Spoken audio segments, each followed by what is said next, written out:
Hello, good morning mga ka-solar. So, resume ako ng project ngayon dito sa Quezon City. Ito yung mga materials na nabili na. And ito yung mga solar panel natin.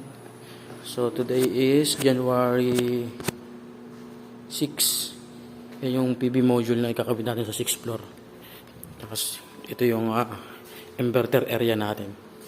And then, ito yung plano natin. Nagche-checklist ulit ako ng mga materyales para makompleto na at tuloy-tuloy yung schedule. So ito ay commercial project 3-phase 30 kVA. So ang storage niya is nasa 80 kWh energy storage system, high voltage. So dito yung inverter natin, dito yung mga batteries. So yan lang po muna update. Thank you.